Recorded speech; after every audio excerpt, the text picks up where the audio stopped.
It's still hard to believe how lucky we were to be able to claim now that we saw George Best, especially in this city, okay, which was an unknown place at that time, okay? Nobody came here to do anything. And then this guy is here, and he left a trail of good memories and bad memories. You know, he got married here, his kids, Callum was born here. So there's good memories and bad memories that are always going to be talked about, but we were just incredibly lucky to have that guy play here. I mean, every time I go to Europe, especially the UK, and I tell people, yeah, I saw the George Best when I was a kid, the whole conversation just stops. They look at me like they don't even believe that I've heard of George Best, first of all, okay, and then but to say that we saw this guy.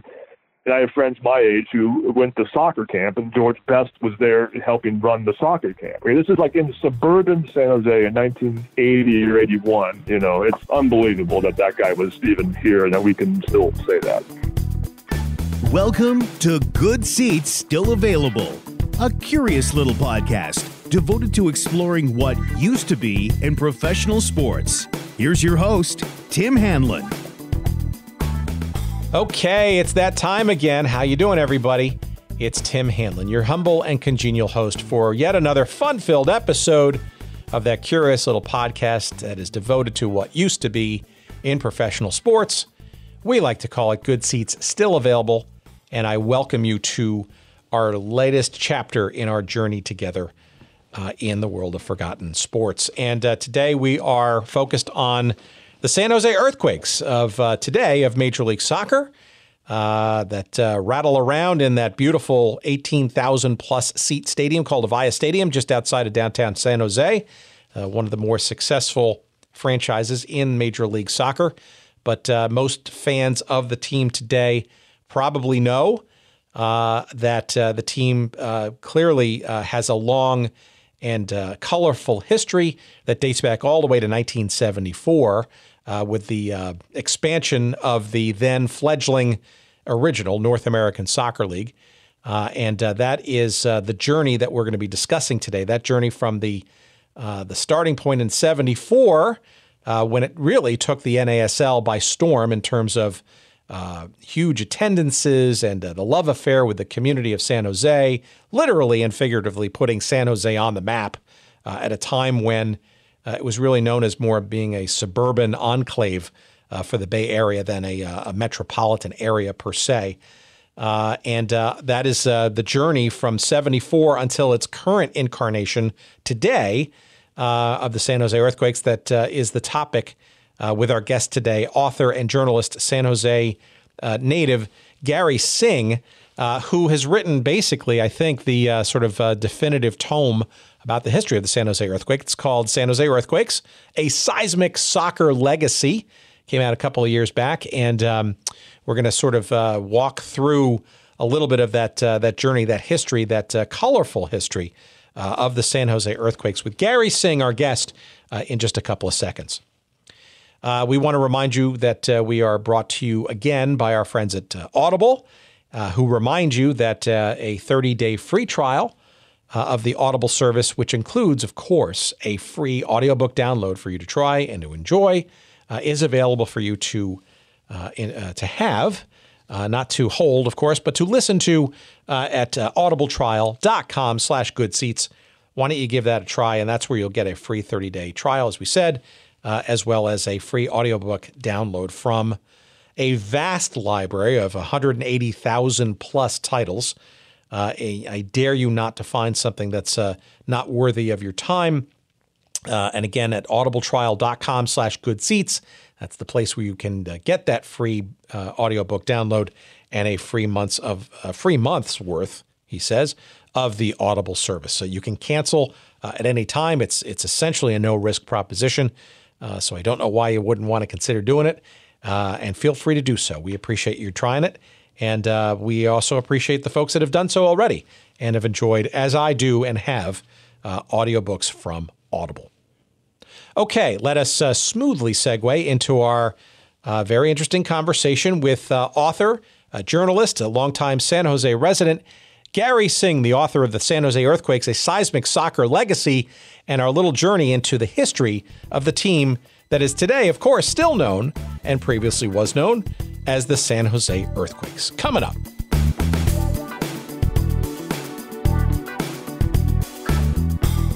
I feel like I was born into the story. I may have stumbled through a few decades of it, but I think if you were a kid in San Jose in the 70s, I think everyone would agree that, this wasn't a very exciting place to grow up in. I mean, it wasn't a crisis-filled, disastrous war zone or anything, but, it was good old-fashioned American suburbia, There was no professional sports. There was a minor league baseball team, the lineage of which is now the San Jose Giants, but back then it was the Bees.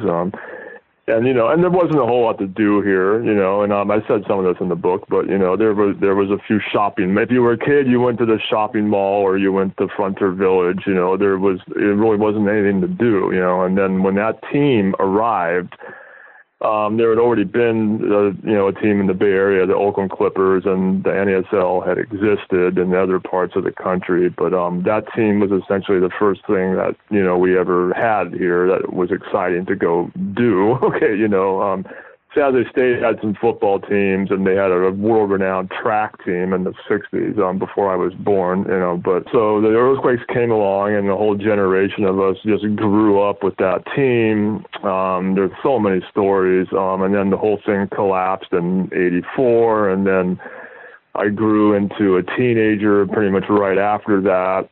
And then went to college. I was a music student and an art student and all this stuff, and then still following what was left of pro soccer, even though it was basically amateur pub league kind of stuff. And then MLS came along, and in between all of this, I was working at Spartan Stadium as a concessions dude, either selling peanuts in the crowd as a teenager or later working in the concession stands, setting them up while I was also in college. And so my whole life has been inseparable from Spartan Stadium to this point. And then I ended up becoming a writer and a journalist, and then that was about right when Landon Donovan got here, and then the whole thing just unfolded that way. And then, still no one being able to predict whether this team or the league was even going to exist that much longer. And then finally, when it became apparent that there would be a stadium, finally, after almost 40 years at that point, then it became a perfect idea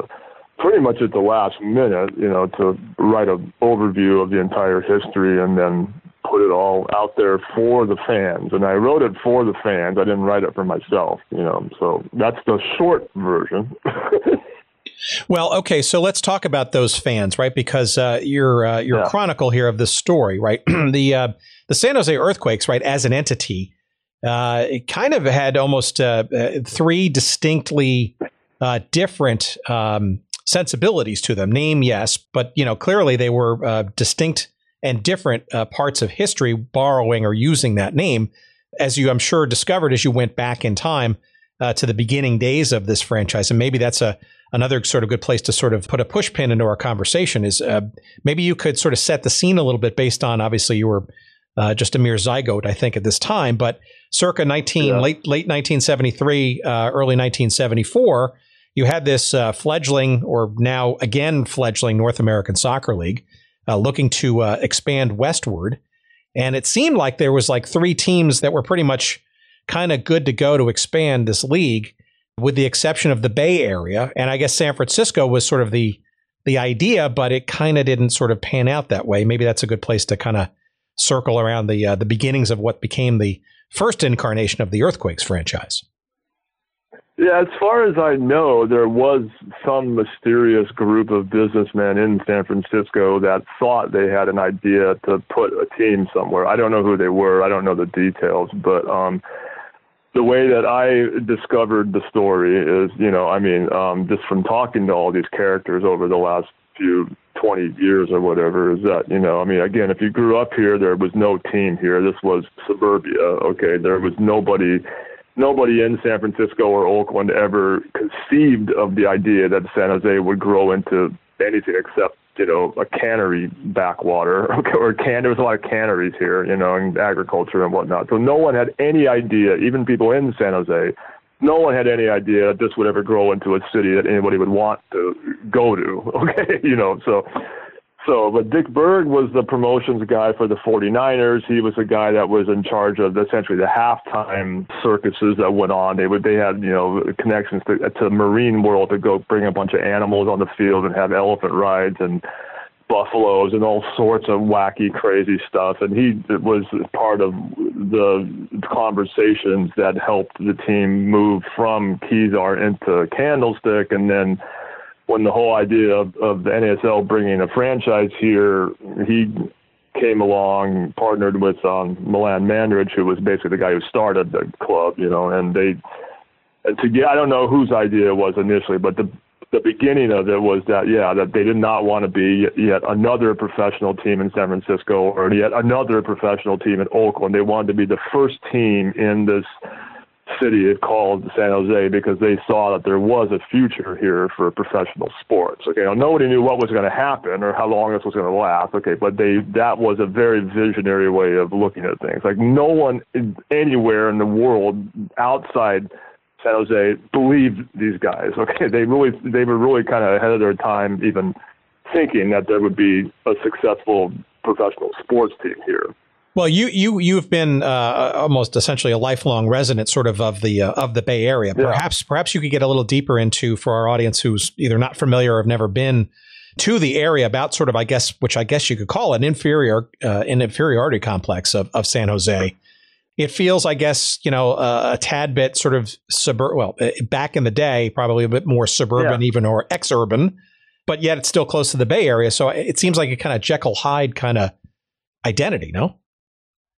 Yeah, it's more or less. That definitely was the case in the set. I mean, for those of you that don't live around here, I mean, San Francisco has historically been the main city, okay, and then we're sort of like Tacoma is to Seattle, okay, if you want to use that comparison. It's not exactly the same thing, but that's in the sense of we're the southernmost city of the Bay Area that has always lived in the shadow of San Francisco. And this is in the 70s I'm talking about. Right. So that was generally the attitude. The majority of people that lived here were here because they wanted to live in the suburbs. They had no desire. They were unapologetically uninterested in anything urban. Okay, this is why they lived here. They wanted to raise a family in the suburbs and then just do all the things that you do in the suburbs. So because of that, it was very hard for any serious attention to be placed on San Jose. It was always in the shadow of San Francisco. If you were a rock band from San Jose in the 60s, you weren't allowed to, you couldn't even tell people you were from San Jose. You had to say, well, I'm from San Francisco. You couldn't, because nobody anywhere knew where San Jose was. This is still the case in a lot of respects. Okay, so that all of this led to an identity complex. And I think the county that we're in, Santa Clara County, their motto, like in the 50s, was something like, we're 45 miles south of San Francisco. Okay, so there was always this inbred embarrassment of being from here. Okay, this is much, much better now. It's not that way anymore. Okay, sure. But back then, this was sort of the attitude. So what do you think Berg then in particular saw in San Jose then as potentially fertile ground, I guess, for a professional franchise? Was he from the area? What was the glimmer in his eye that he saw outside of that area?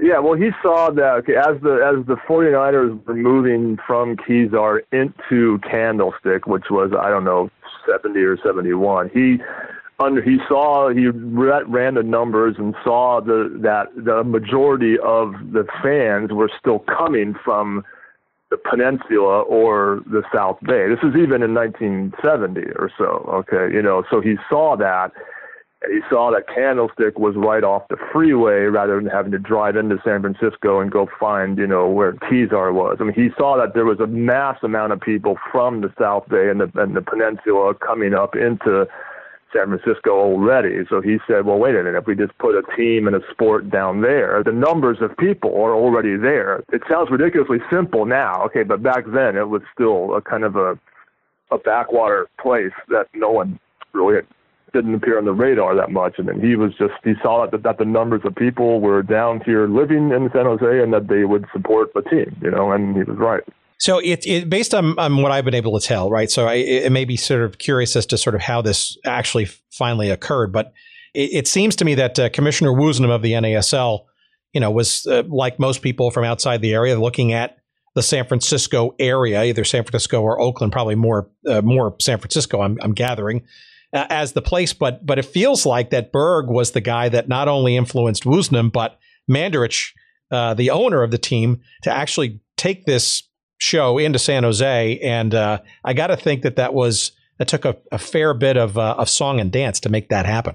Yeah, I don't know exactly what the song and dance was, but I think the league didn't care where the team played physically. They just wanted the name to be San Francisco, and Woosnam obviously is no longer with us, so I don't know what happened. Berg, I talked to him when I wrote the book, but he was, I think his health is not as good as it used to be. So, but I don't know if you can still track him down. But I think, the league didn't care if the team played 100 miles away. They just wanted it called San Francisco because it had more name recognition, and that makes sense, but I don't know. I think they just convinced they had a meeting somewhere in Toronto or Rochester. It's in the book. I forget which place it was, but and then Berg and Mandarich went there, and they had to convince the whole board of directors, and Lamar Hunt, of all people, was the person that they had to basically convince. He didn't think this was a great idea. And I think just from what I've been told and what Berg said, I think is that, they made a point of bringing up the fact that, well, when the Oakland Raiders first came here, nobody had heard of Oakland. Everyone thought this was some backwater city where there would be no sports, needed. And that was wrong. Okay. So I think they just brought up the Raiders situation and said, well, look, okay, this was proven a success here. So, and then at that point, the A's were already winning the World Series almost, so I think that was part of it, but I don't know the other details other than that. So I think it's interesting context, right? Because this is 1974, right? The NASL had pretty much been close to death's door for the years prior to that. And in 1974, This was an effort to expand by 8 clubs, right? So on the West Coast, Vancouver, Seattle, Los Angeles, perhaps this quote unquote San Francisco thing, plus teams also in the East, well, Denver, Boston, Washington, and Baltimore, right? So this is really sort of the nationalization, I guess, or the re-nationalization of the North American Soccer League. And of all those franchises, the San Jose Earthquakes come on strong and just take the league by storm, don't they, in their first year? Yeah, the first couple of years we had, now again, this is a long time ago, so 17,000 people does not seem like a huge attendance figure, okay, nowadays. But that said, okay, there was no other team in this league was drawing more than like 6,000 or 7,000 a game at that point, okay, so this is before the Cosmos had won anything. Before Pele, before any of that stuff had happened. Okay, but this is before all of that. So the first year that the Quakes existed was 74, and they just filled. And again, this is entirely because it was the first thing that ever happened here. Okay, and Berg had a marketing skill that he had inherited from his work with the Niners. I think he was in Seattle before that. So he combined with the way they marketed the team with Crazy George and the way they went and took to the streets and had all the players go out to the shopping malls and meet people and come to your soccer practices. And everybody knew who the players were. And that combined with it being the first sporting thing that we ever had here, first pro sports team that we ever had here. So that it was really a huge thing, and the rest of the league saw this and they just said, well, wait a minute, okay, if these clowns in some backwater suburb can do this, then we can do this too, and then so a lot of other teams started to engage the fan base a lot more and market the team a lot more. And then again, this is still a relatively brand new sport at this time in America, so everyone had to go out and sell the game to people, and the Quakes are basically who started the idea of the rest of the league guerrilla marketing the sport to the streets of their city. Yeah, our previous chat with Paul Child, who was also part of that 1974 initial team and stayed for quite a few years, was probably the first breakout star, leading the league actually in scoring that first year.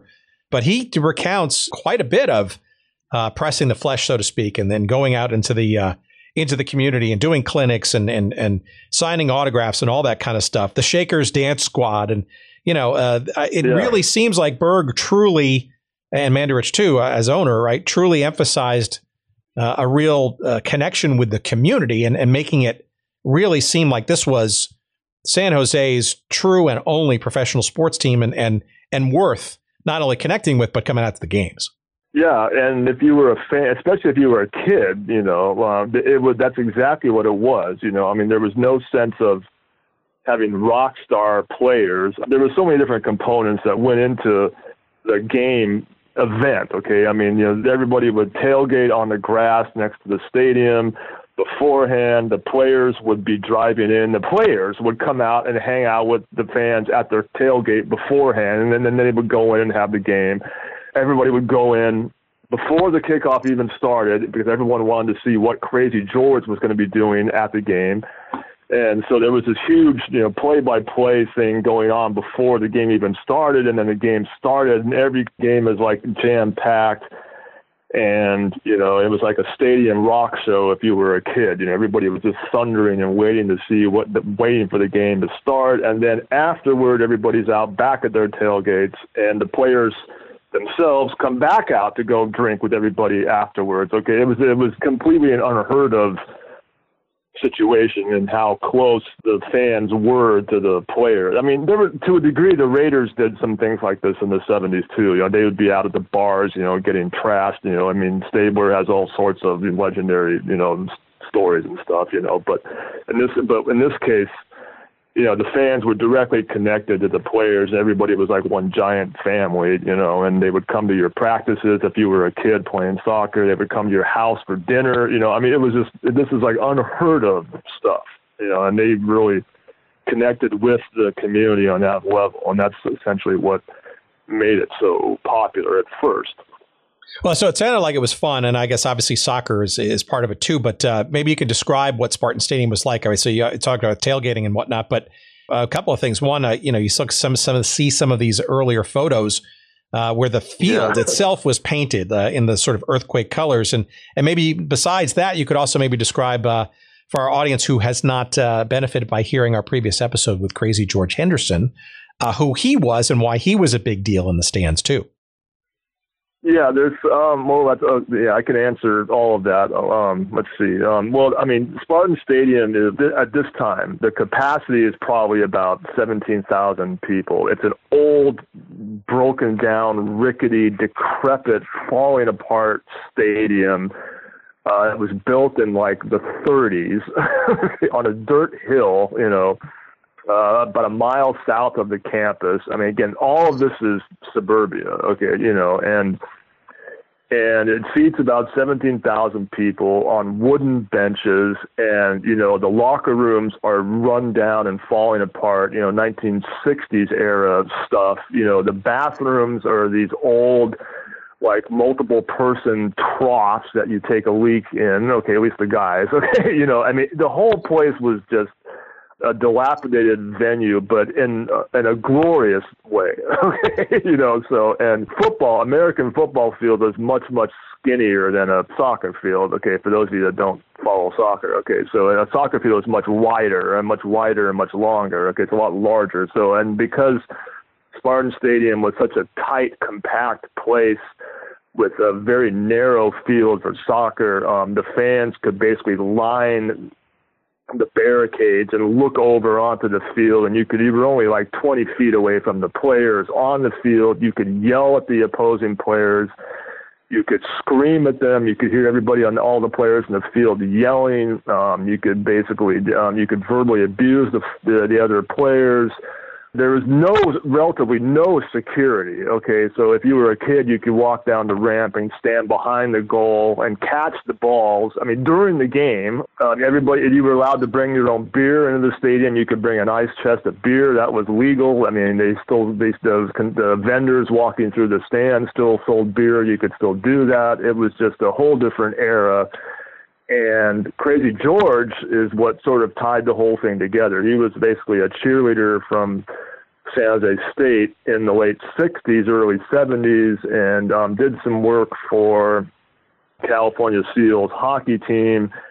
And he was about 30 when all of this started, 1974. Yeah, he's about 72 or 73 now. So he was the cheerleader that had the snare drum, and he would lead the crowd to do all these just crazy chants and mass, forms of ridiculing the opposing players. And so this was all of which together was, a good old-fashioned home field advantage. I mean, the opposing teams hated to play here. I mean, it was just the worst place. And because it's a small field and the fans are surrounding the field, it almost feels like indoor soccer when you're playing there. And for the opposing team, it's like having to walk into a cage with all these people and all this noise just straight on top of you. And it was just, again, it was a true home field advantage. And they really don't have that anywhere these days.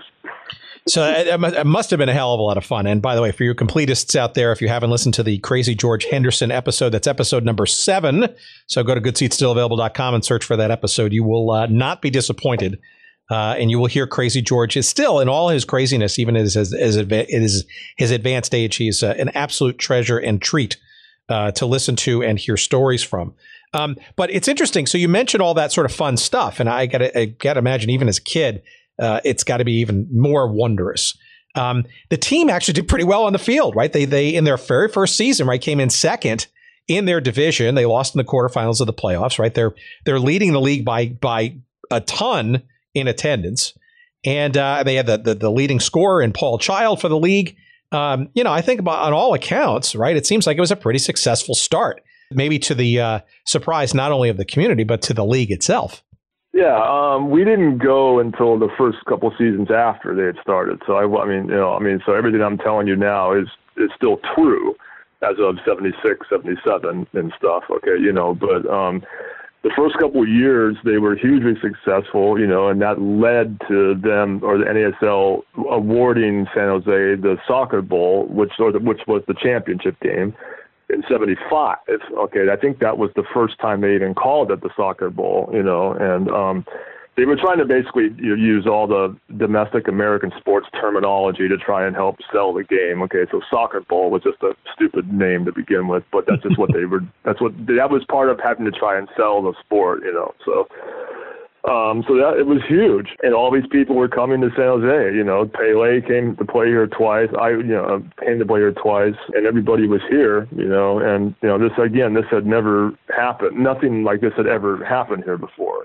So that's what made it. And it's not. I mean, sometimes those of us that tell these stories, we get criticized because they think it's just a bunch of people telling their childhood memories and exaggerating everything from a child's perspective. But I mean, you can ask anybody who was an adult at that time, they'll tell you all that I'm saying is they'll tell you the same thing that I'm saying. I mean, it was just this huge thing that exploded and totally captured lightning in a bottle, and unfortunately it just didn't last very long. And there were Milan sold the team, and then because he wanted to go, he didn't want to, the stadium was very small and falling apart, and he saw an idea to go run the Oakland Stompers, so he did that, which didn't last either. And then, he came back a few years later, and that's sort of right when George Best showed up. But as everyone knows the story now, but it was, as kids, it was just a fantastic thing to grow up with.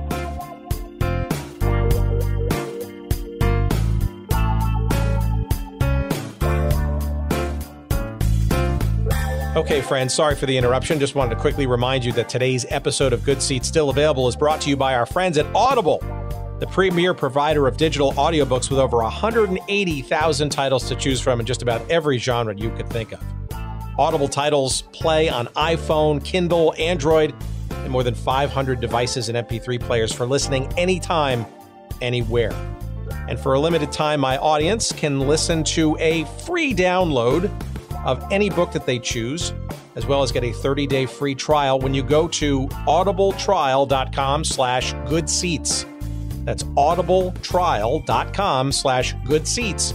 And you can choose from over 180,000 titles, as we said, including one that I'm listening to right now. It's called The 10-Gallon War by John Eisenberg. That's the story of the NFL's Cowboys, the AFL's Texans, and the feud for Dallas's pro football future. Another one on my list, which I have yet to download but is on my queue, that could be interesting to our audience here, is called The National Forgotten League by Dan Daly, entertaining stories and observations from pro football's first 50 years. Those are just two of the many thousands of titles to choose from, and not just in sports history, but you name the genre that you might want to listen to, and Audible's got it. By the way, two guests perhaps that we'll have on the show, hopefully sometime soon. But again, go to audibletrial.com/goodseats for your free 30-day trial, as well as your free audiobook download to try it out for yourself. Again, that's audibletrial.com/goodseats. And now, back to our conversation.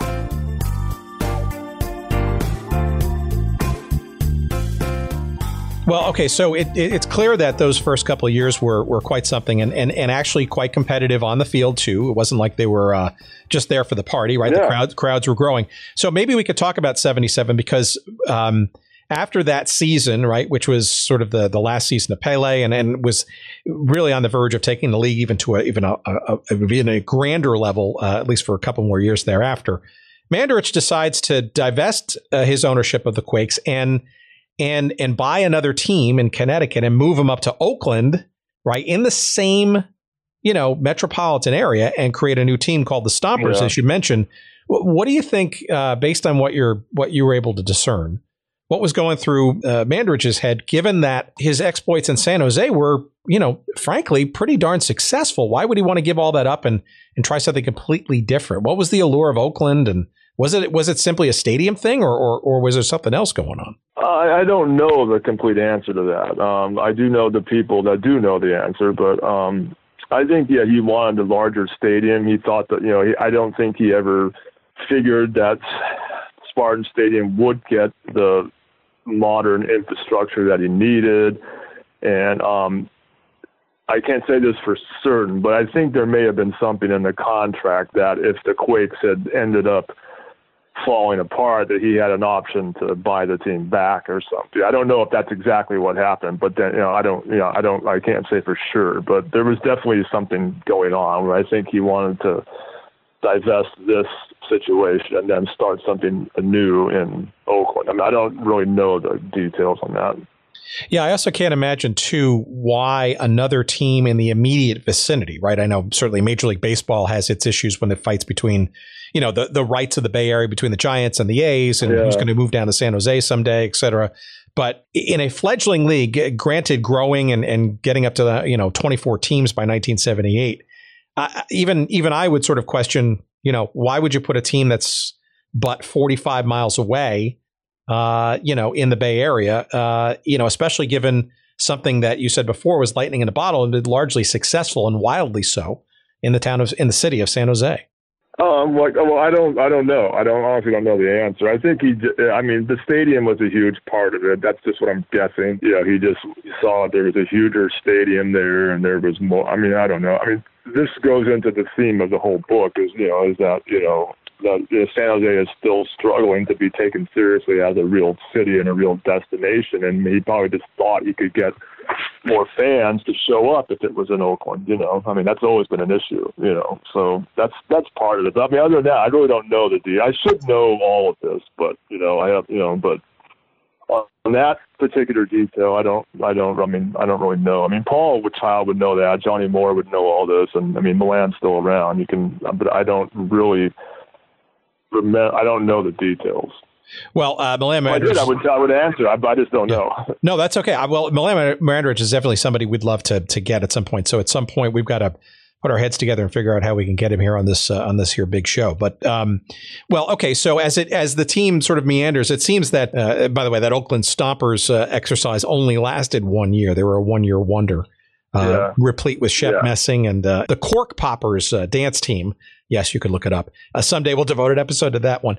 But it seems that in the early 80s, sort of a new sort of sensibility, I guess, around the team kind of came about, right? You mentioned probably one of the more notable experiments, and that was a guy by the name of George Best, who in 1981, his second year with the team, right, and his third team overall in the league, right, having sort of drank his way through two previous franchises. And that's also another episode that when we talked about the documentary devoted to his life, we talk about that. But there is, George Best did inject quite a bit of zing, even though in his advancing years and, shall we call it, not so stable personal life, completed what arguably was considered to be the best ever goal scored in the league. And if you look it up on YouTube, the date was July 22nd, 1981. And I'm sure, you remember some of this as you were putting the book together, but he dances through it seems like 7, 8, 9 players with the ball, almost like a yo-yo at his feet, and puts in the back of the net. And it's truly something to see. And the fans just go wild. It almost seems like a defining moment of the early 80s of that franchise about how exciting, if not surprising, his performance and the team was in those days. Yeah, I mean, you have to understand that the team was relatively terrible at that time, and of course, I have friends who were on the team who were going to crucify me for saying that. But the team was not particularly very, especially in 1980. They were really bad, and then he came along and and he's got his own issues, as everyone knows. So he's just trying to prove that he can still play more than anything. If he was there, especially for that goal, and that goal wasn't the only spectacular thing he did. You could watch the guy and you could just see that obviously, he's well past his prime, but he just had flashes of, incomparable genius to where he could literally just, there were moments when he would just deliberately walk around with the ball for 2 minutes and nobody could take it away from them. People, you could tell the defenders would be thinking look, just get this over with, just score or give it to somebody else or something. He would deliberately try and just embarrass the guys on the other team. And he was like somebody showing off in a bar. This is the same way, same thing. He did on the field. It's unbelievable. It's still hard to believe how lucky we were to be able to claim now that we saw George Best, especially in this city, okay, which was an unknown place at that time. Okay, nobody came here to do anything. Okay, and then this guy is here and he left a trail of good memories and bad memories. He got married here. His kids, Callum, was born here. So there's good memories and bad memories that are always going to be talked about. But we were just incredibly lucky to have that guy play here. Every time I go to Europe, especially the UK, and I tell people, yeah, I saw George Best when I was a kid. The whole conversation just stops. They look at me like they don't even believe that I've heard of George Best. First of all, okay, and then but to say that we saw this guy. And I have friends my age who went to soccer camp, and George Best was there helping run the soccer camp. This is in suburban San Jose in 1980 or 81, and it's just unbelievable that guy was even here and that we can still say that. And we go deep into the George Best story, and that's episode 24 in our previous episode. So look for that too, kind listeners. But it almost seems too that it was almost emblematic of the franchise at that point, right? Circa 1981, right? Where strangely, it seems when Mandarich sort of left the Quakes, it almost seemed like the team kind of left with him, so to speak, because you were talking about how terrible the team was. They didn't qualify for the playoffs pretty much consistently until, for many years, through about that time. And frankly, it wasn't even until, I guess, sort of the last sort of gasp in the 82, 83, and 84 seasons, right? Honestly, the same last seasons of the NASL itself, when the team actually had some flickers of success again. Yeah. Like in 83, right? It went 20-10, a pretty darn good record. But largely you had this sort of, you had an influx of players and a coach from the MISL, Don Popovich and Steve Jungle and Branko Sugoda, right? And two, the name changed as well, which probably reflected, I guess, the changing nature of what San Jose was. In general, as well as for the league itself. Maybe you can stumble across what you sort of saw the last things were there in those last couple of years. Yeah, the name change, for those of you that don't know those stories, the name change plays right into all the themes of, inferiority complex and geographic dislocation and having no name recognition. And all of that played into the, I forget even who it was. It was either Carlberg or I think it was him that wanted to basically, they changed the name from San Jose to Golden Bay Earthquakes, okay? And everybody still called them the San Jose Earthquakes. No one, if you're covering the story as a reporter, you had to say Golden Bay, but everyone still called them the Earthquakes, San Jose Earthquakes, and it was just, there's no such place as Golden Bay. It doesn't exist, okay? There's no place that's called that, okay? But it was just some dorky, idiotic attempt to try and dumb down it all plays into inferiority complex, and the city of San Jose itself doesn't have enough name recognition, so they want to call it the Golden Bay Earthquakes so they can at least try and reel in the East Bay fans when they were doing the indoor games, which were in the Oakland Coliseum anyway. Okay, so that's how it all played into it. And it was just a really stupid idea. It sounds like a little regional. It was sort of like regionalization, right? So not unlike, say, Tampa Bay, right, which is also a manufactured mythical. Yeah, the whole idea was widely ridiculed, and it was a colossal failure of an idea. But anyway, wiser heads eventually prevailed, and even after the NASL had folded and then Bridgewater acquired the, probably just verbal rights to carry on the name, he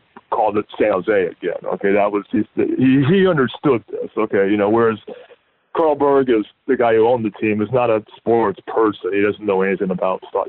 He's so he doesn't understand anything about the history of the club and the heritage and the city. Then you're born into the team, and Bridgewater's from Europe, so he understands all of this. So he just immediately said, forget that. We're going to go back to calling it the San Jose Earthquakes, and but it was just a temporary stupid decision. And I remember I grew up as a kid being really interested in geography. Okay, I knew all the state capitals, I knew all the world capitals. I was a worldly kid. Okay, and then to have and I remember thinking I was probably about 14. Okay, and I remember thinking that was just the stupidest thing I'd ever heard in my life, to change the name of my team to something called Golden Bay when it didn't even exist, first of all.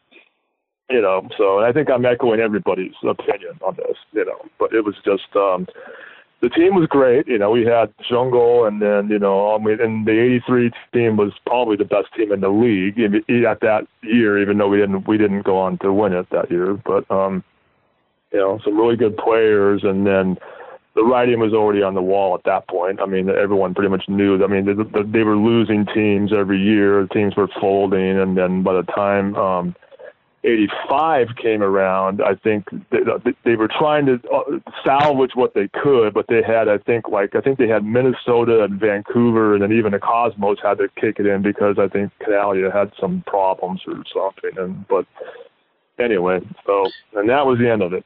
Well, you mentioned Peter Bridgewater, right? Who at the time in '84 was the general manager, and whether he bought the team or just kind of was the last one holding the bag when the door was closing. Maybe you can kind of describe his role, because it seems like post '84 and the death of the NASL shortly thereafter, that he kind of sort of kept some of the pieces together and arguably then kind of let that blend into what sort of became sort of the second era of the Earthquakes, even though it wasn't fully the Earthquakes yet, which was this diaspora known as the San Francisco Bay Blackhawks, right? Which was, I guess, the local entry into the minor leagues, or the Division II or Division III leagues that kind of just stumbled across for the years afterwards to kind of keep the sport alive in this country, albeit in piecemeal fashion. You want to kind of talk about sort of the whimpering effects of what the Earthquakes used to be at that point, and then sort of what they primordially sort of evolved to and reconstituted in the years shortly thereafter? Yeah, this is where it gets really confusing. But basically, the NASL folded for good, and the 84 was the last season. At the beginning of 85, Clive Toy and all those guys were just still trying to salvage something, but it just didn't happen. Okay, anyway, so then Bridgewater acquired the rights to carry on the Earthquakes name and the logo and the colors. I'm pretty sure that was just the owners saying, go ahead and do it. I mean, there was no legal documents drawn up or anything as far as I know. They probably just got drunk and said, go ahead and take it. I don't care, or something. So then Bridgewater became the person essentially responsible for he was the main hero keeping all of this alive in the Bay Area. Okay. And then he was the one carrying on the Earthquakes name. And he started the Western Soccer Alliance. There's probably people in Seattle that disagree with who started it, but I mean, Bridgewater started it. Okay. First, basically, so he carried it on. And then again, these next few years, it's essentially an amateur team. To even call it semi-pro is even giving them way too much credit. I mean, it was really just a bunch of guys getting paid about $25 a game or something, But he financed or tried to finance it by having all these international exhibition games at Spartan Stadium, and this is when there were a lot of great games. I mean, for the rest of the 80s, I mean, you saw Maradona came here when he was with Napoli. I mean, there were games like, Manchester City, Real Madrid was here again. And then the tickets for this are like, $18 or something like this to see Real Madrid and down the street from where I'm living right now. Okay. So he had a lot of awesome international games like that. And then I haven't actually looked at the books that I wrote in about maybe 6 months or so. So I have to go back and look at the details, but I forget, so this is where it gets kind of tricky. Okay. Whereas Bridgewater was the last owner who owned the Earthquakes in the middle era that we're talking about.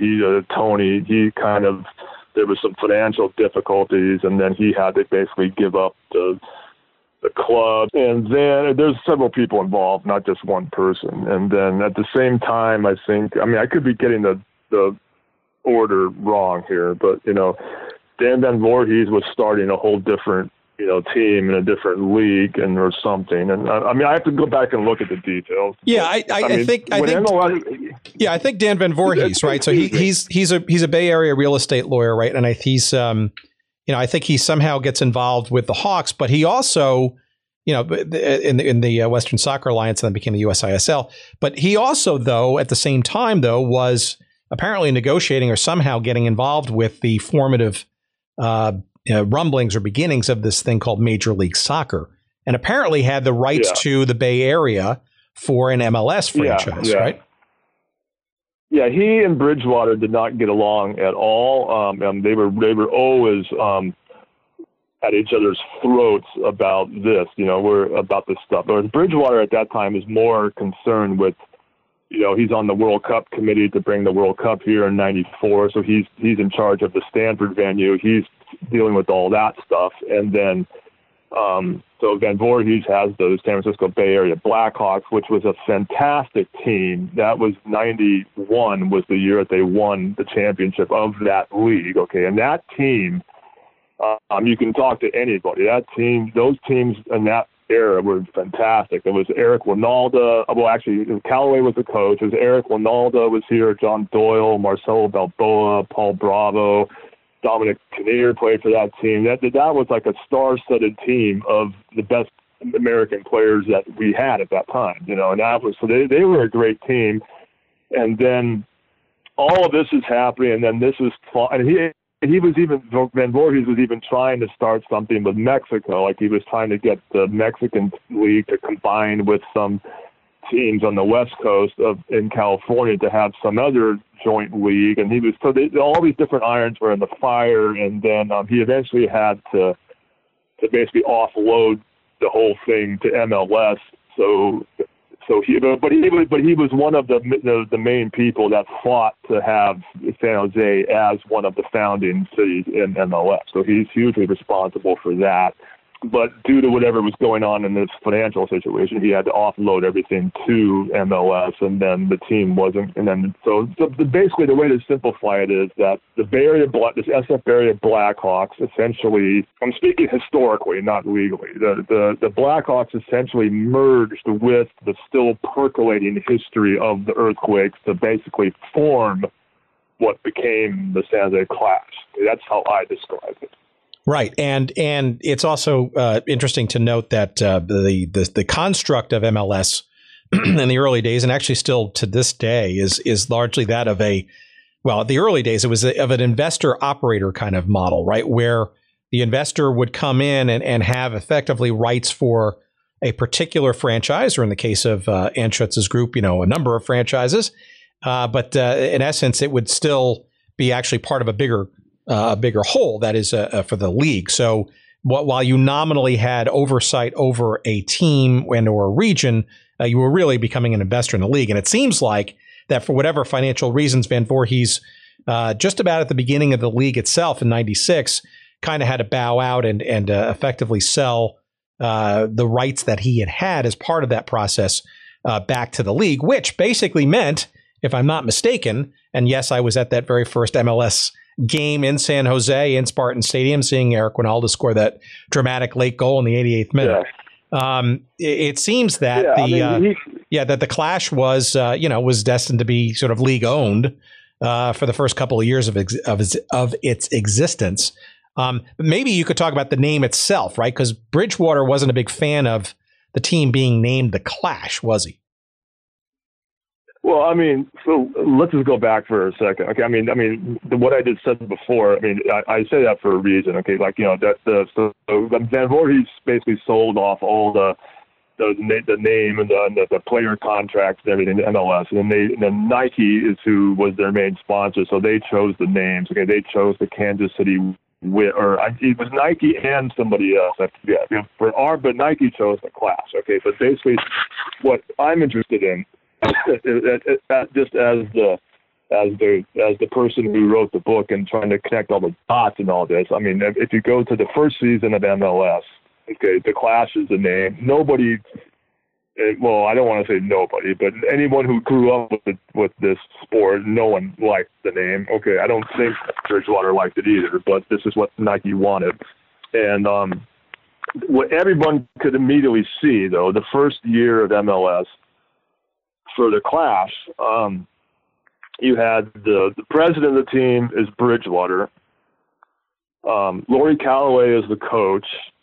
John Doyle is the first player signed. And the TV commentators are Mark Demling and Chris Dangerfield. Okay, so that right there is 4 different levels of continuation from the previous San Jose Earthquakes. So this was obviously a continuation of what we'd all grown up with since 1974. Okay, everybody from here knew that and understood that immediately. Okay, so, but Nike is the one who was able to choose the name, and that's then eventually wiser heads prevailed, and later even if they named it back to the Earthquakes for the wrong reason, at least they did, and a whole lot would have been different if they hadn't have done that. Well, so in October of '99, after their 4th season, they did indeed change the name back to Earthquakes. But you say for the wrong reasons. Why do you think? Well, it seems to the outsider, right, that it's just a simple deference to the team, to the heritage. But was it just a name only? Was it just a coating of paint, so to speak, or it doesn't seem like there was a lot of roots?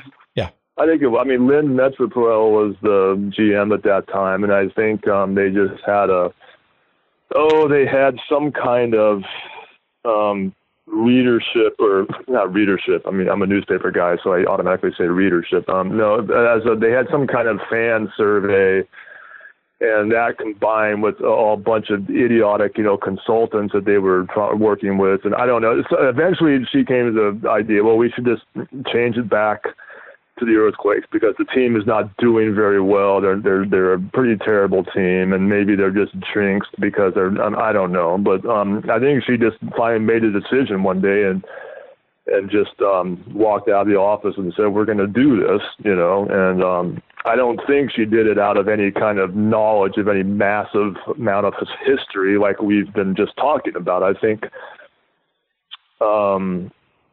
she just, it was just after talking to the fans and saying, okay, well, maybe this is just a better thing to do. And then The team was still horrible the next year, so it didn't change anything.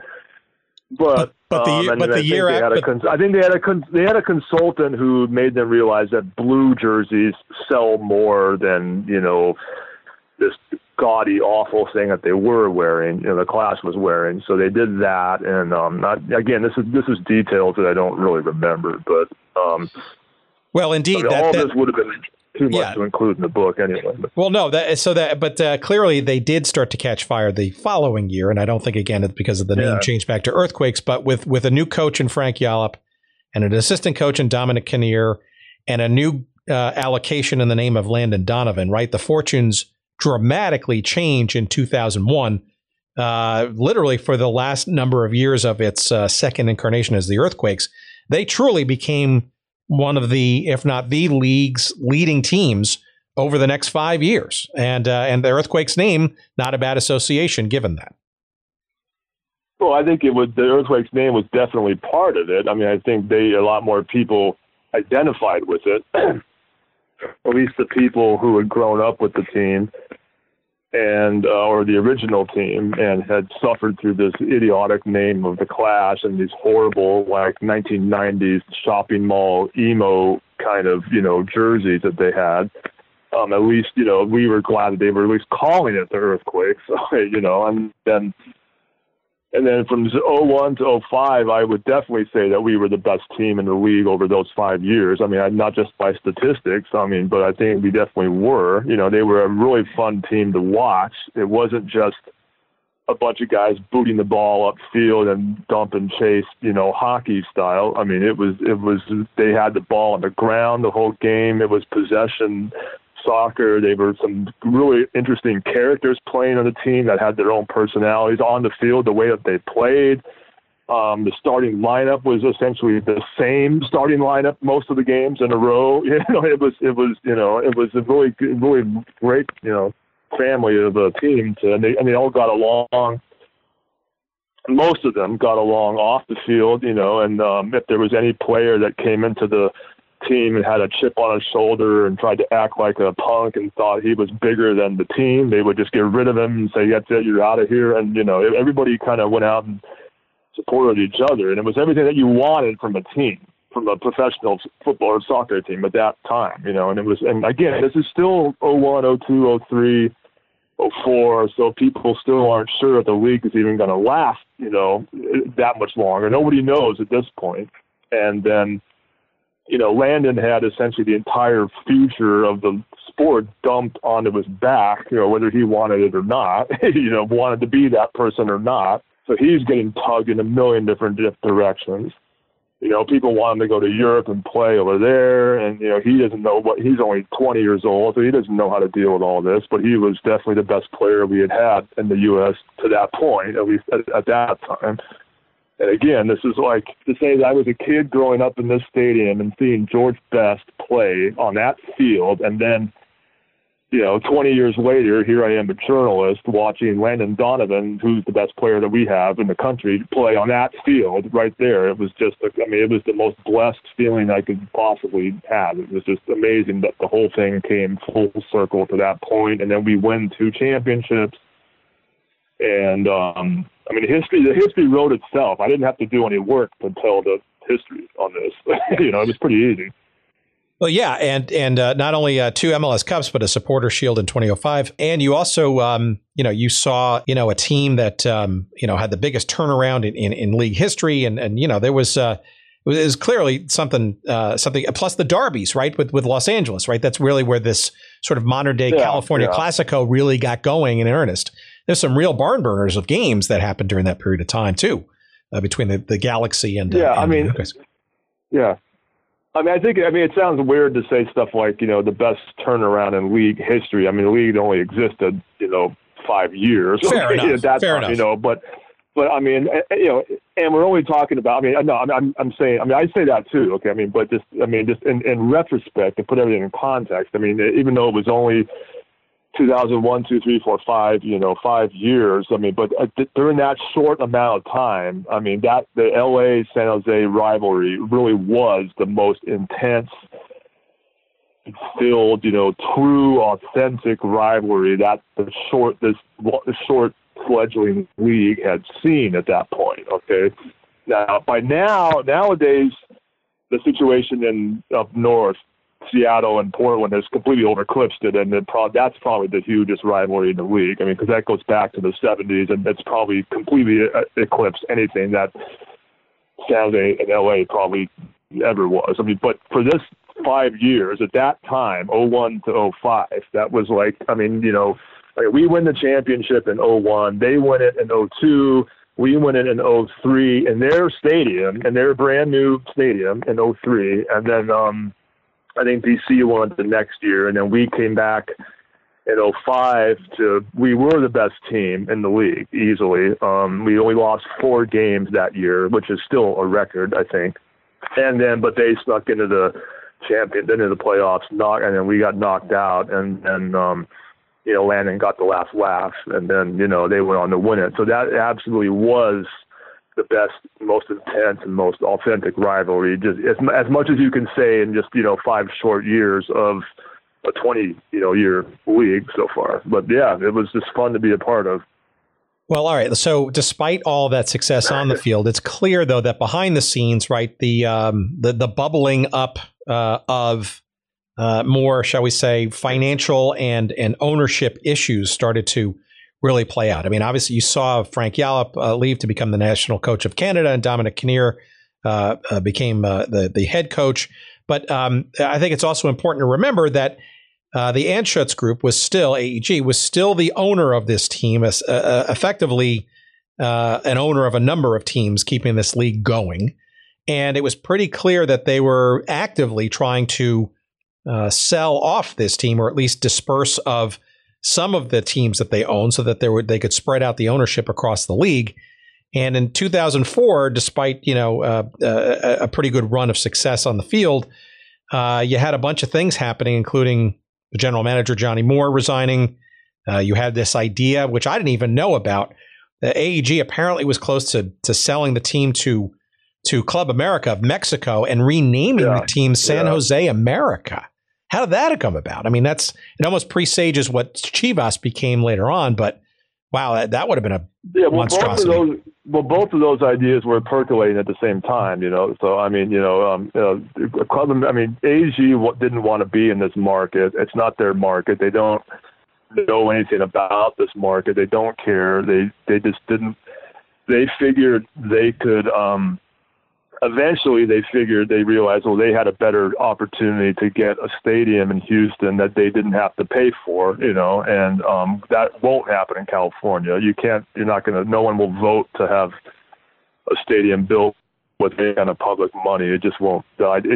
People won't vote for that here. It'll get lost by a landslide, So they weren't going to have anything like that happen around here. But right before that, they were trying to shop the team to San Antonio. They were trying to sell it, as you say, to Club America from Mexico City. And so if they had bought the team, they would have either kept it here or moved it to Houston and renamed it something else. I mean, so there was a lot of things like that.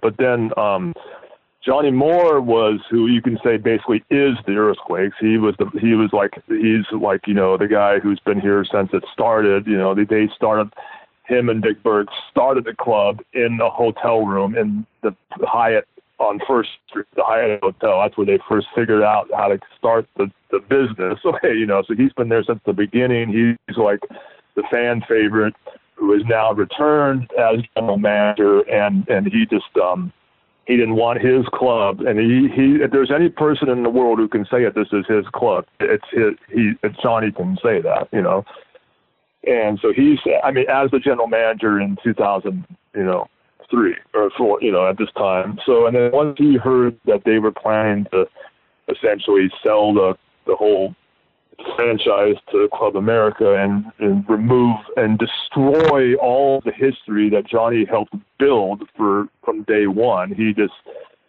sort of like threw his ball in front of the tracks and said, "I'm done. I'm out of here," and which pretty much helped derail that whole deal. But I can't say that. I can't say legally for sure if it derailed the whole deal. You have to talk to AEG about that, but anyway, they didn't end up doing that deal. And then, so they kept the team here.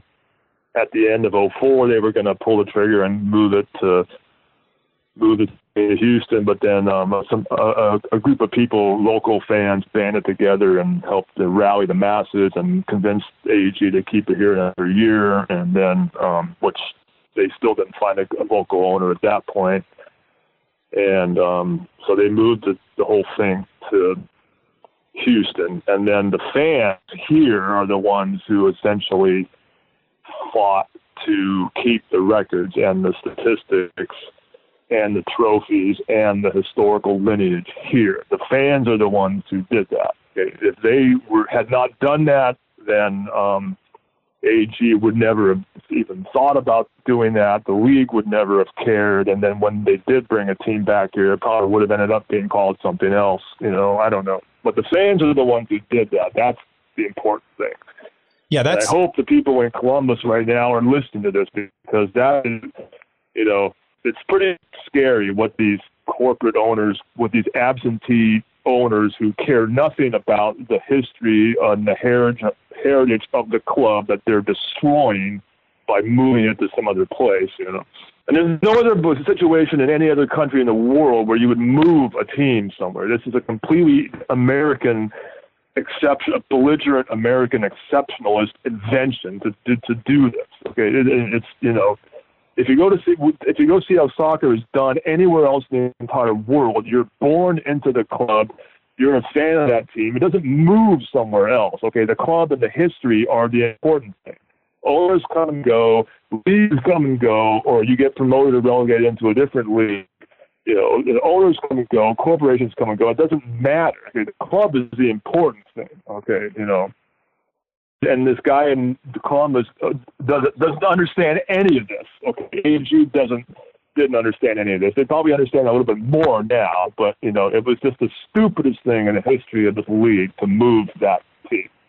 Well, so it almost seems like it could be another story around that thing. So the idea. So it's a couple of things. One, right, the team moves to Houston. Right, AEG moves the team to Houston, and of course, as the Houston Dynamo, they continue to set the league on fire by winning 2 MLS Cup championships and doing very, very well in their first 4 years. Right, and yippee.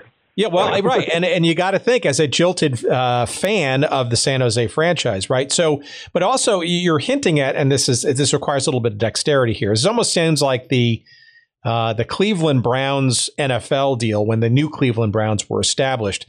It basically sounds like what you're telling me is that the fans were the ones that insisted on not transferring, if you will, all of the heritage onto the Dynamo, but when it was decided that there would be an expansion franchise, that not only would it be named the Earthquakes when it came back, but all of the previous records and heritage and name and logo and colors and all that stuff would revert back, so that in essence the expansion franchise would not be technically the new San Jose Earthquakes franchise in 2008, but would actually be the Houston Dynamo. So it's a little weird if you're not sort of paying attention, right? The real expansion, it was a franchise that moved, that is San Jose to Houston. And then an expansion franchise was named in San Jose again a few years later. Yet the transfer of all the heritage, instead of it going to Houston when they started there, it actually reverted back to San Jose here. So it's interesting as you go back and look at the history and look at the records and stuff to make sure that you understand this little speed bump along the way, I guess. Yeah, I mean the history and heritage did not get transferred anywhere. The history and the records and the trophies and the statistics and everything remained here, and the fans are who fought for that. Okay, that's the important thing to realize here. Okay, AG would never have done that. The league would never have agreed to even cared about any of that. And so the fans fought for that, and AG said, they said, fine, you can have that. Okay, now it's up in the air whether I think when they moved the franchise to Houston, they were definitely already in the process of trying to figure out how they could return a team here and, launch it in San Jose. Again, okay, they were definitely already trying to figure out how to do that. And in fact, when they announced the move to Houston, they announced that they had already spoken to Lou Wolf and about trying to figure out how to do that. So they were definitely planning to come back here. Okay, but that would have been completely up to the new owner as far as what to call the team or what to do with it. That was not decided. That was not officially guaranteed, or it would not have been guaranteed that the new San Jose team would be called the Earthquakes again. They would probably have left it up to the owner to do that if the fans had not fought to keep the name and the statistics and the championship trophies here. Meaning if we win again, it'll be our third championship, and the records and the stats are all continuous from '96 until through. All right. Make sense? Yeah, it does. So as we sort of round up here, I do want to get through sort of how this occurs, right? Because it seems to the outsider sort of a cynical play. I don't understand, and this is a naive question, why an AEG couldn't have found an Oakland A's owner in Lou Wolf and just dealt with the franchise in that way, exchanged the franchise at that point versus having to dramatically move this to Houston, right? And then Wolf coming in essentially was an expansion franchise and kind of starting from scratch, at least, with a clean slate to rebuild a franchise. Why do you think, or maybe there's just not an answer at this point, why couldn't AEG just get a deal done with Wolf, in 06, or sorry, in 05, 06, versus having to go through all the drama of a team leaving and then another one coming back? I don't know the answer to that. I think, as we said before, AEG doesn't want, they could have afforded to lose money, Anschutz is a zillionaire. He could afford to lose $100 million a year on the Earthquakes for 100 years. He doesn't care, but I think, I don't know. They didn't want to be in this market. They really saw that Houston had the largest amount of television viewers watching MLS for a city that didn't have a team yet. They just saw that. They knew that land is a lot cheaper down there. They saw that they probably had a way with the politicians who could figure out how to use some public money to help pay for it. So they probably just thought they could get the deal done and just do this and pull the trigger, and not, considering how they had the team for a couple of seasons and then nothing could come of it. I don't think they really tried very hard to look for an owner or anything. I don't think they were ever serious about keeping the team here. They just would rather have somebody who knows the city and knows the Bay Area, knows the market, knows the real estate here, and then maybe Lou Wolf just didn't show up in time. I don't really know. I don't know. That's interesting. Yeah, well, that's interesting. The local angle seems like it might make sense. And it's interesting, too, that Wolf was given a 3-year option to kind of, in earnest develop a stadium, right, which, as we see now, right, and you're kind of hinting at it with the Columbus situation in MLS currently as we record this, right, it's pretty clear that Major League Soccer is not just about sort of Division I soccer and the quality of such, or the debatable quality of such, we can argue, but is really, almost the lead story is real estate, right? The idea of owning and building these stadiums to control all these revenue streams, right? It's clear that the model of Major League Soccer still, by the way, centrally owned, right? It's not franchised still yet. That the cornerstone of the business model is a stadium in which full or large majority ownership of revenue streams is expected. It's almost this is sort of like maybe the textbook story or example of how that model that currently exists now started to come to be with this Earthquakes franchise situation. Well, this is the party line that the league will tell you. Seattle doesn't own their state, they're sharing a stadium.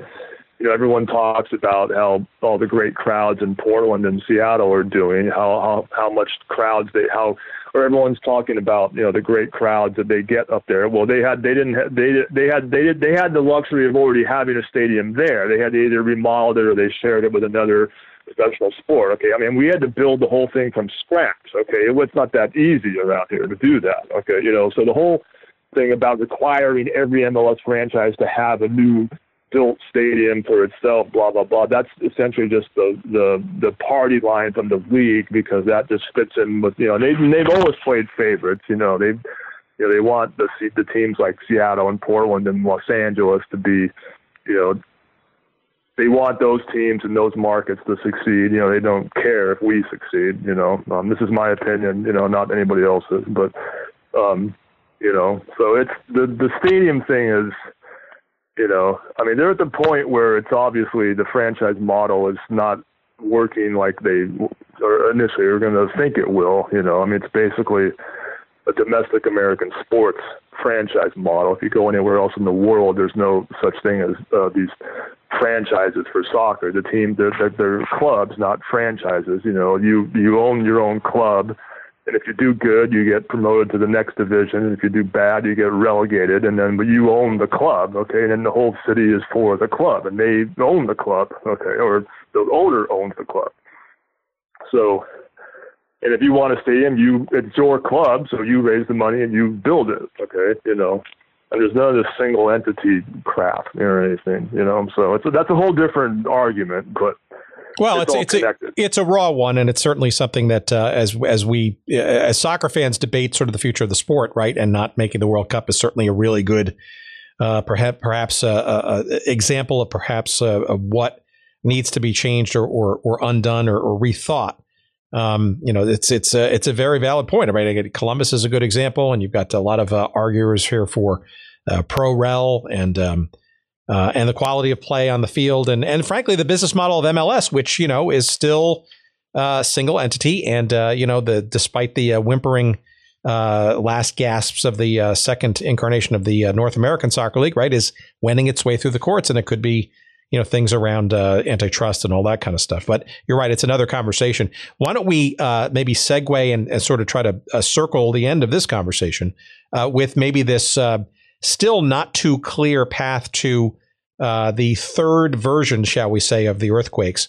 They debuted in the spring of 2008. So Wolf got the franchise rights in 2006, and they got the club sort of up and running in albeit a temporary playing situation, but wasn't for a lack of trying.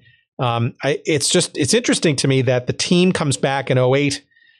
Starts to play, mostly at Buckshaw Stadium at Santa Clara College on a sort of, a temporary and expanded basis. But the new Avaya Stadium that we now know and love and enjoy, and it's an amazing facility, by the way. If you do find yourself in San Jose or near Mineta Airport, you owe it to yourself to go to a game at Avaya Stadium. It is an 18,000-seat cracker box of a stadium with great sight lines and the world's largest outdoor bar with a gigantic screen atop of it for the playing action and stuff. But it took from 2008 not until February 2015. So how does it seems like it was still a challenge, even though Wolf got the team up and running, he got the franchise rights.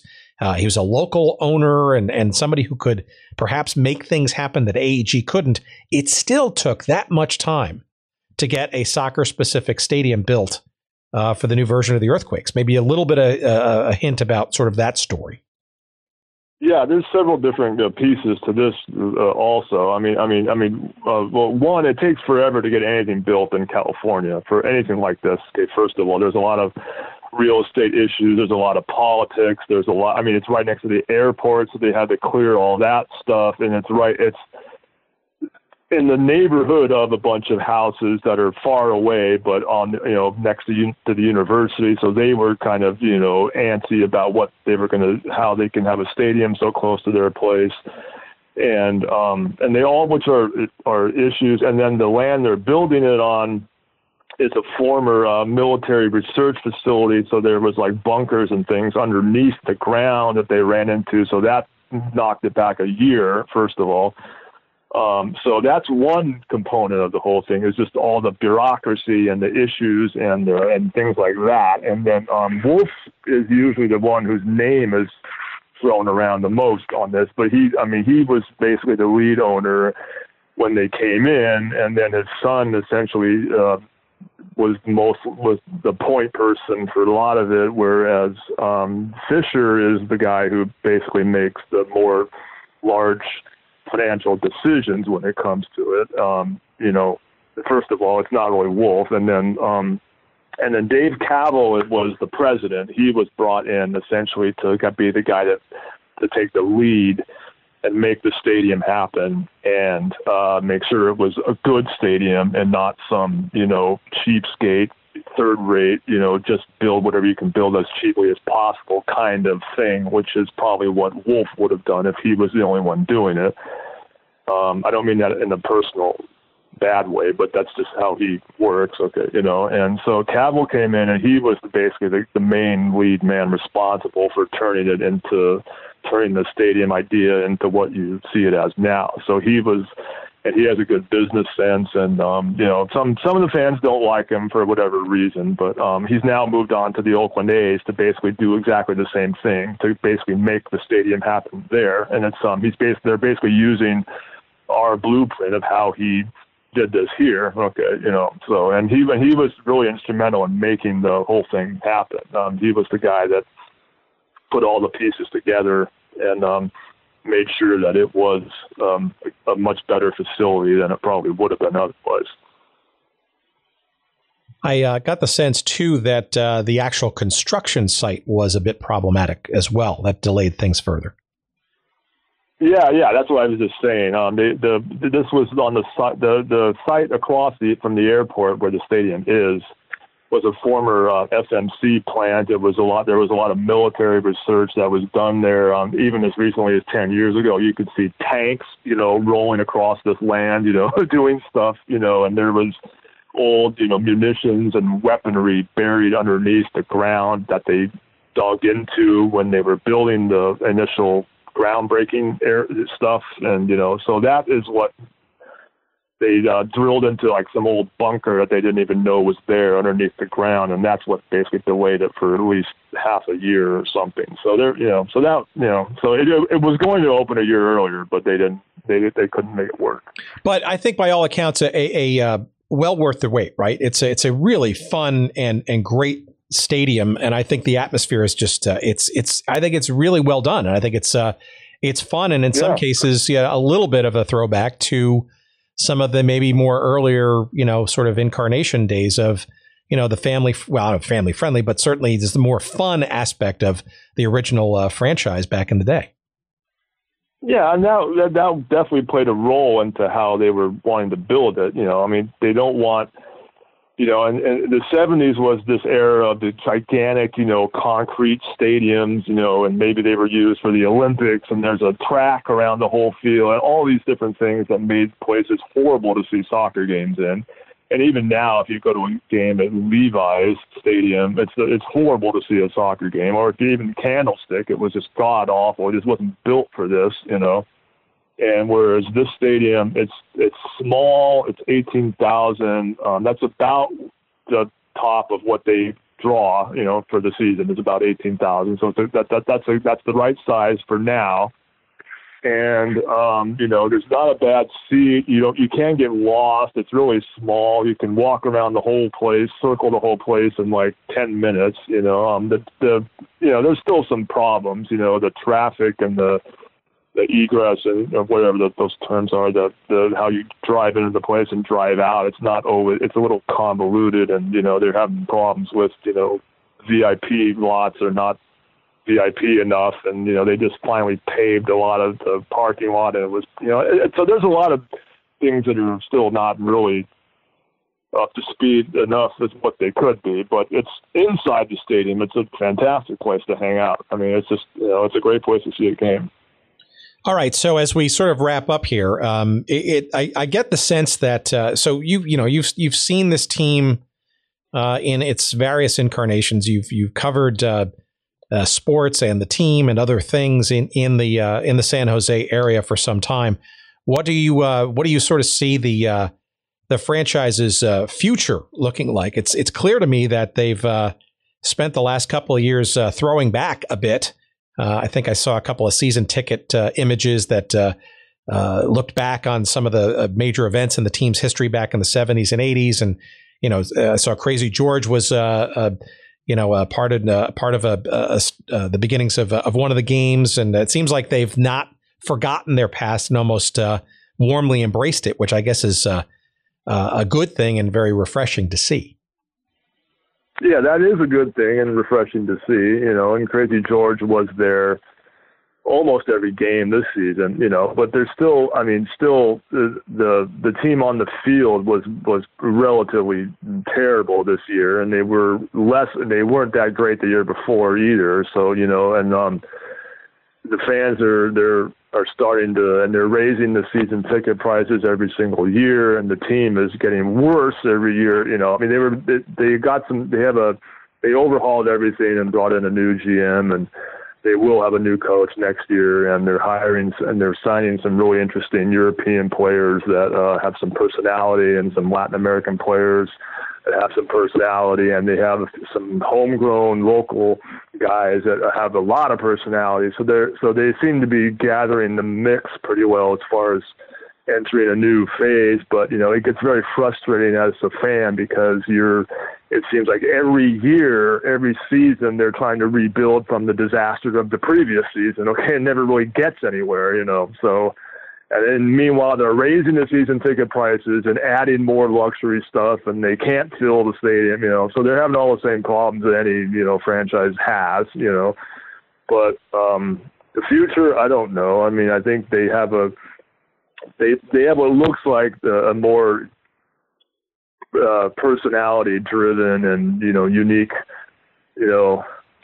set of players now than I think they've had in the last several years. So we will have to see. Well, it's a story that I wish I could be more optimistic than that, but it's really difficult right now. Well, okay, but it's a story that has further chapters to go, right? So perhaps there's a part two to your book. And Gary, I thank you for this. This has been great. There's a lot of things that I learned sort of in this discussion and the lead up to it about this franchise, and it's got some various and some very interesting little nooks and crannies and turns and stuff that I think people overlook or frankly just forget. But when you go all the way back to the beginnings, what the city and the region was like to what it is today, that's part of the story.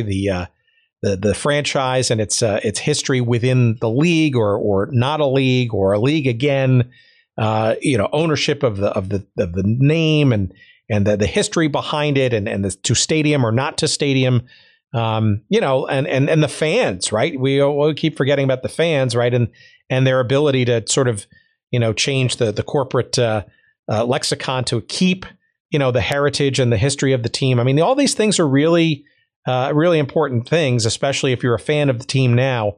To not know them or be ignorant of them, I think is an injustice. So kudos to you for covering for this great length of time. Kudos for chronicling the book, which we will promote during the course of the previews of the show. And thank you very much. This has been awesome. I've learned a lot, and I hopefully will get to some other folks like Johnny Moore and perhaps Milan Mandaric and some others who are willing and ready and able to have a conversation even deeper about some more of these interesting stories about the San Jose Earthquakes.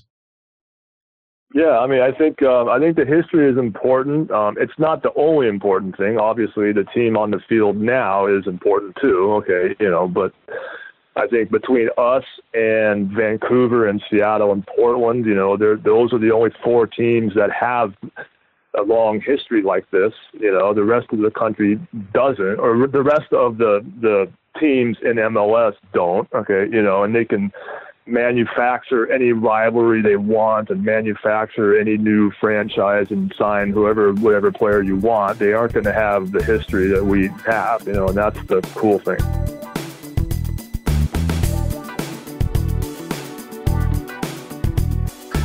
All right, I think we're just kind of scratching the surface on some of the little intricacies of that San Jose Earthquakes story, and hopefully we'll have a few other folks to sort of fill in even more of those gaps. We'd love to get Milan Mandaric, certainly. We'd love to get Johnny Moore in there. There's certainly a lot of other characters involved in the San Jose Earthquake story, versions 1, 2, and currently 3, that we'd love to find out more about. And hopefully in conjunction with Gary or aside from, we can go a little bit further in some of these nooks and crannies and untold stories further about arguably one of the more colorful and vivid and fun franchises in not only the NASL but current Major League Soccer as well.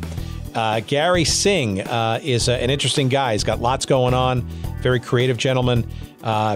He can be found weekly with his column and his writings at the Metro Silicon Valley publication, which is one of the largest, the longest lasting alternative weeklies in the San Jose area. It's Metro Silicon Valley.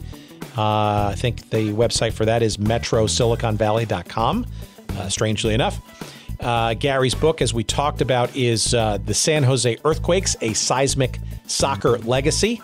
You will find that wherever good books are sold, including a link to that book on our website at goodseatsstillavailable.com.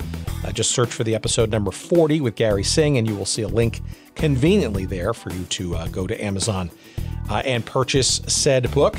And all the other stuff that Gary's got going on, you can go to his website. That's Gary Singh, SINGH, .info. That's GarySingh.info. And there you will find all the good stuff in writings and creativity of our guest, Gary Singh, who we thank tremendously for walking us through the San Jose Earthquake story. For you completists out there, we mentioned a couple of previous guests and the episodes that they were on. And episode number 7 is where you'll find our chat with Crazy George Henderson, who was obviously a part of the fun and frivolity in the early days, and frankly, even the current days of the San Jose Earthquakes in the stands. A great conversation there.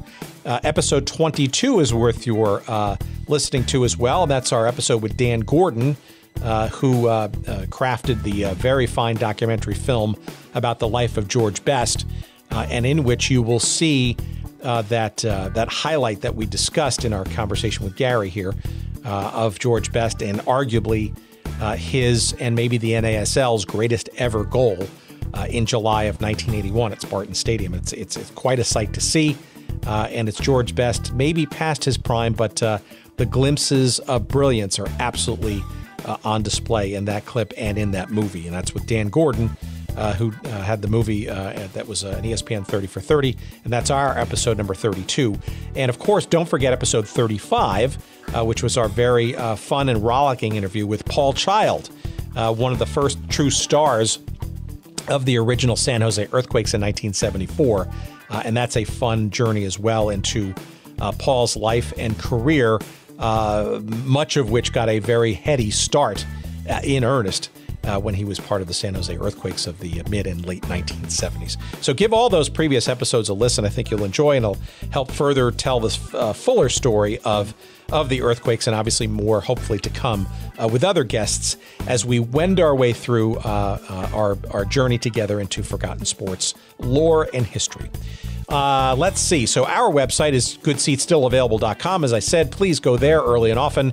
That's where you'll find every single one of our past episodes. You will find all the links to our various social media. You can click into getting all the various media that we talk about on this show, whether it's books or CDs or videos or whatever. That's where you can find all that good stuff.